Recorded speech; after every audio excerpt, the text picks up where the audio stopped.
They didn't even ask me. They just decided my home wasn't mine anymore. I came home from work one evening and found my parents showing my duplex to my brother and his wife like it was a gift they'd earned. My mom smiled and said, "Erica, it's just temporary. You have space, and they need help." But I knew what that meant. They'd already made the deal behind my back. Before I continue, don't forget to hit subscribe, tap like, and share this story if you've ever been treated like your kindness was free rent for others. Trust me, you'll want to see how this turns out.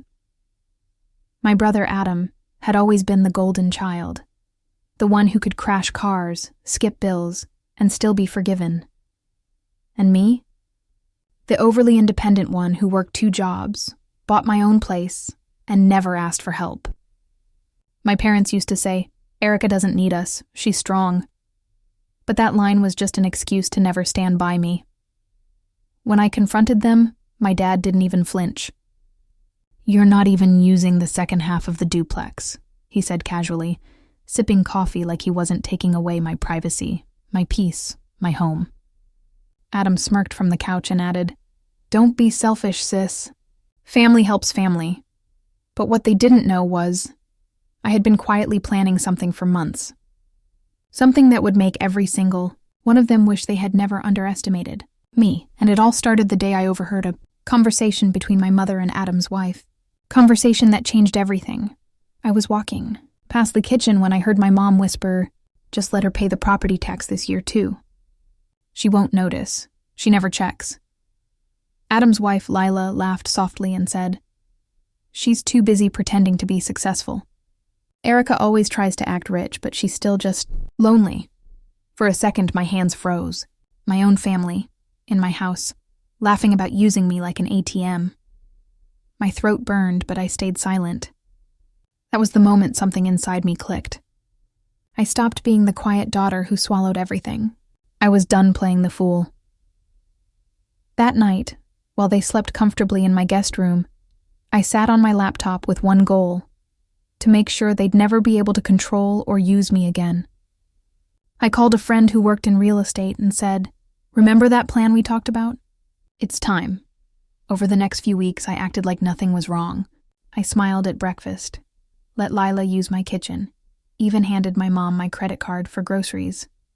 But behind the scenes, I was signing papers. Not just for their part of the duplex, but for something far bigger. See, they thought they were getting free rent. What they didn't know was that I was finalizing the sale of the entire duplex, to myself, under a new LLC. In legal terms, that meant everything, every inch they lived in, was officially under my control. The day the paperwork cleared, my dad announced a family dinner to celebrate Adam's new beginning. But by then, the real twist had already begun, and the way I revealed it made the whole table go silent. That evening, the house was full of laughter, the fake kind that burns your ears. My parents had decorated the dining area like it was Adam's homecoming party. Balloons, candles, even a welcome home Adam and Lila banner stretched across my living room wall. I stood there, smiling so tightly it almost hurt. As the plates clinked and everyone dug into dinner, my dad raised his glass and said proudly, "To Adam, who's finally found stability, thanks to his sister's generosity." The table erupted in applause. Even my mom said, "We always knew you'd take care of family, Erica. You've got such a big heart." But I noticed how no one said thank you, not even once. It wasn't gratitude, it was entitlement. And when Lila smirked and said, "By the way, we're redecorating the guest area. I hope you don't mind. We want to make it feel like home," I couldn't hold it in anymore. I leaned back in my chair, calm but cold. "Actually," I said, "you won't need to redecorate. You'll need to start packing." The laughter stopped. Adam frowned. "What's that supposed to mean?" I slid an envelope across the table. The property transfer documents with my LLC's name on it. "This house doesn't belong to us anymore," I said quietly. "It belongs to me. And tenants don't live here for free." My mom's fork dropped. My dad went pale. Adam grabbed the papers, flipping through them in disbelief. "What did you do, Erica?"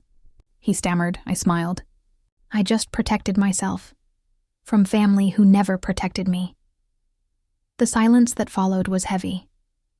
But what none of them knew was that this was just the beginning, because their betrayal went deeper than I thought. And the next discovery shattered everything I still believed about them. The next morning, the house felt different, colder. My parents avoided eye contact.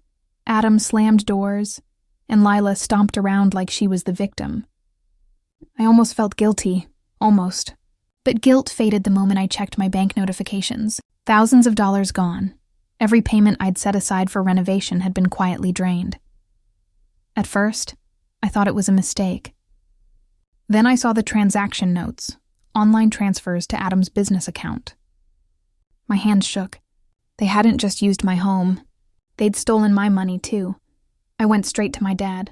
"Did you know Adam's been using my account?" I asked. He looked away. "He said you offered to help him," he muttered. I laughed, bitter and broken. "Help him? With what, stealing from me?" Mom jumped in, her voice trembling with fake calm. "Erica, don't make a big scene. It's all family money." That line snapped something in me. "No," I said, my voice sharp. "It's my money, my work, my house." Adam finally appeared, grinning like it was a game. "Relax, sis. You've got plenty. Why not share?" I stepped closer, holding my phone up with the transaction screenshots. "You didn't just steal from me," I said quietly. "You committed fraud. The LLC owns this property and you just used its account. You know what that means?" For the first time, he went silent. His face drained of color. I continued. "It means you stole from a registered business. That's a federal crime." My parents stared at me, speechless. My mother's eyes filled with fear. "Erica, you wouldn't—" "Oh, I would," I interrupted. "Because I warned you all. I'm done being the quiet one." But instead of calling the cops, I did something far smarter. Something that made sure they'd never cross me again. And it all happened in front of the entire neighborhood. The following weekend, the entire neighborhood gathered for the community cookout, an annual event my parents loved hosting. They always liked showing off, acting like they were the picture-perfect family. This time, though, things were different. I was invited too, probably because they wanted to look united in front of everyone after the drama. I went, but not empty-handed. I had already called my lawyer that morning. He handed me a folder that contained the final step of my plan, a public notice that would make everything official. As the grill smoked and neighbors laughed, my mom tried to act normal. "Erica, smile a little," she said through gritted teeth. "You don't want people thinking something's wrong." I smiled back, sweet but cold. "Don't worry, Mom. They're about to find out exactly what's wrong." Just as everyone gathered to eat, I stood up and said loudly, "Sorry to interrupt everyone. I just need a quick minute." All eyes turned to me. My family's smiles faded. I held up the document. "I just wanted to make a small announcement." My mom's face went pale. "Erica, not now." "Oh, now's perfect," I said calmly, "because this affects everyone living on this property." Then I read it out loud. Effective immediately. Tenants occupying the north unit of this duplex are to vacate within 14 days due to repeated unauthorized use of business funds and violation of property agreements. The crowd went silent. My parents froze. Adam's face turned red, and Lila's eyes filled with tears. "You can't do this here," Adam shouted. I looked right at him. "Oh, I can." And I just did. "You wanted to make me look weak in front of everyone, so now they'll all know what really happened." My mother stood up, trembling. "You've embarrassed this family." I looked at her and said, "No, Mom. You embarrassed yourself when you chose to side with thieves over your daughter."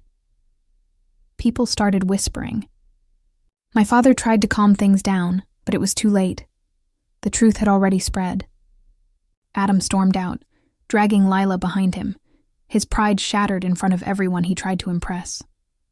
My mom sat there, silent, unable to even look at me. After everyone left, I sat alone on the porch. The air was quiet, heavy but peaceful for the first time in years. I had finally done it. I stood up for myself.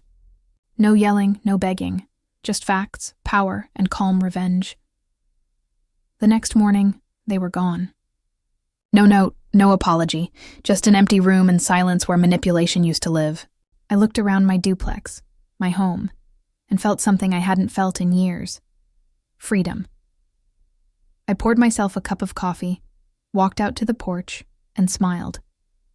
Guess family doesn't always mean home, I whispered. Sometimes home is what you build after they're gone. And as the morning sun hit my face, one thought stayed clear in my mind. They took advantage of my kindness, but in the end, my silence became my weapon. They tried to steal my peace. I took back everything.